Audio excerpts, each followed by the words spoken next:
എന്റെ ഇപ്പോ 2000 രൂപ എടുക്കാനില്ല. പിന്നെ എന്താ ഉണ്ട്?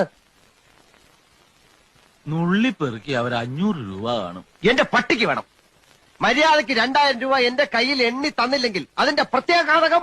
പ്രത്യാഘാതം മേഘം എന്നുള്ളതിന്റെ ഇയാളെന്നെ പഠിപ്പിക്കൊന്നും വേണ്ട. പ്രത്യാഘാതം അത് ഭയങ്കരമായിരിക്കും. എന്തും നേരിടാൻ തയ്യാറായിട്ട് തന്നെയായി ഈ നാടകത്തിൽ ഇറങ്ങിത്തിരിച്ചിരിക്കുന്നത്. ഒരുമാതിരി പല തന്തയ്ക്ക് പറഞ്ഞ പരിപാടി എന്റെ അടുത്ത് കാണിക്കരുത്. തൽക്കാലം പല തന്തയുണ്ടെന്ന് വിചാരിച്ചേക്കാം. ഇയാള് ഞാൻ പോവാന്ന്. അതെ, കുറച്ച് പതുക്കെ പറഞ്ഞാലും കേൾക്കാം. പിന്നെന്താ ഞെട്ടാത്തത്? സാധാരണ ഇത്ര നിസ്സാര കാര്യങ്ങൾക്ക് ഞാൻ ഞെട്ടാറില്ല. ഓഹോ, പിന്നെ ഞാനങ്ങനെ വെറുതെ പോകുന്നൊന്നും വിചാരിക്കണ്ട. ഈ വിവരം മുഴുവൻ ആ മൂപ്പിലാനെ കണ്ട് ധരിപ്പിച്ചിട്ടാ ഞാൻ പോവും. ഒരു ചാൻസ് കൂടെ തരാം. 250 എങ്കിൽ 250 ഉറപ്പിക്കുന്നോ? രണ്ടുപേരോടും കൂടെ ചോദിക്കുന്നത്. എടോ, തനിക്ക് നാണമില്ലേണോ?